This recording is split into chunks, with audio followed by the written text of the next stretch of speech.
রাত ১২টা ১ মিনিট অনুভব করলাম আমার তাবিজটা অনেক বেশি গরম হয়ে যাচ্ছে। অন্যদিকে কবিরাজের মন্ত্র পড়তে পড়তে অবস্থা খারাপ হয়ে যাচ্ছে। গোলপিত্তের বাহিরে যেন তুফান হচ্ছে, কালবৈশাখীর ঝড় হচ্ছে, সবকিছু যেন এখনই উড়িয়ে নিয়ে যাবে, কিন্তু বৃত্তের মধ্যে আগুন একদমই নড়ছে না। অন্যদিকে তাবিজটা এত বেশি গরম হয়ে যাচ্ছিল যে আমার হাতটা মনে হচ্ছে পুড়েই গেছে। তবুও আমি কবিরাজের কথা মতোই তাবিজটা শক্ত করে ধরে রেখেছি আমার যত শক্তি আছে। কবিরাজের মনে হচ্ছে দমটা এখনই বেরিয়ে যাবে। ইতিমধ্যে আমার চুলগুলো বাতাসে উড়ছে, চোখটাও বেশ বড় এবং লাল হয়ে গেছে, মুখে বিদঘুটে হাসি, যেন মনে হচ্ছে আমার ভেতর কোনো এক শয়তান বাস করছে। আমার ভেতর কালো জাদুর সেই শয়তান হাজির হয়েছে। কবিরাজ মন্ত্র পড়েই যাচ্ছে, মন্ত্র বন্ধ করলেই তার মৃত্যু নিশ্চিত। আমার ভেতর সেই জিন আসার পরে আমার অবস্থা আরো বেশি খারাপ হচ্ছিল। আমি যেন আমার মধ্যেই ছিলাম না। উড়ে গিয়ে কবিরাজের গলা ধরলাম, এত জোরে ধরলাম যেন সে মন্ত্র না পড়তে পারে। তার মন্ত্র পড়াতে আমি বেশ বিরক্ত,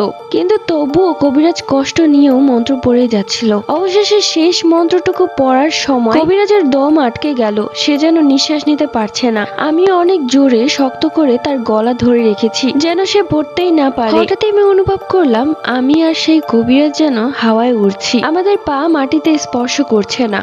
অবশেষে অনেক কষ্টে কবিরাজ তার শেষ মন্ত্রটুকু পড়ে এবং সাথে সাথে আমি তার গলা ছেড়ে দূরে গিয়ে পড়ি এবং আমি ভীতু পাখির বাচ্চার মতো কাঁদছিলাম। সেই কবিরাজ থেকে মুক্তি পাওয়ার জন্য আকুতি মিনতি করছিলাম। অবশেষে কবিরাজ একটি কাচের বোতল সামনে তাক করালো। আমি সে কবিরাজের কাছে অনেক মাফ চাইলাম, কিন্তু সে মাফ করলো না। সে আমার সামনে দুটো পথ খোলা রেখেছিল, হয়তো সে আমাকে মেরে ফেলবে, নয়তো আমাকে সেই কাচের বোতলের ভেতর ঢুকে যেতে হবে। আমি সেই কাচের বোতলের ভেতর ঢুকে গেলাম এবং সাথে সাথে সেই কাচের বোতলের মুখটা বন্ধ করে দিল। আমি অজ্ঞান হয়ে মাটিতে পড়ে গেলাম। যতটুকু মনে ছিল ততটুকুই বলেছি, এরপর আর কি হয়েছে আমি জানি না। যখন আমার জ্ঞান ফিরলো তখন দেখলাম আমার পাশে হামিদ বসে আছে এবং আমার বাঁ হাতে শক্ত করে একটি তাবিজ বাঁধা হচ্ছে এবং কবিরাজ কঠোরভাবে বলছে যে এই তাবিজটা যেন কখনোই আমি আমার গা থেকে না খুলি। আমি অনেক বেশি অসুস্থ হয়ে পড়েছিলাম, আমাকে বাড়িতে আনা হলো। আমার সম্পূর্ণ কেয়ার করছিল হামিদ। সেই কবিরাজের বাড়িতে এত কিছু হয়ে গেছে, সবকিছুই আমার মনে আছে। সবকিছু মনে হচ্ছিল আমার সাথেই ঘটছে, কেননা কালো জাদুটা যে আমার রক্ত দিয়ে করা হয়েছিল।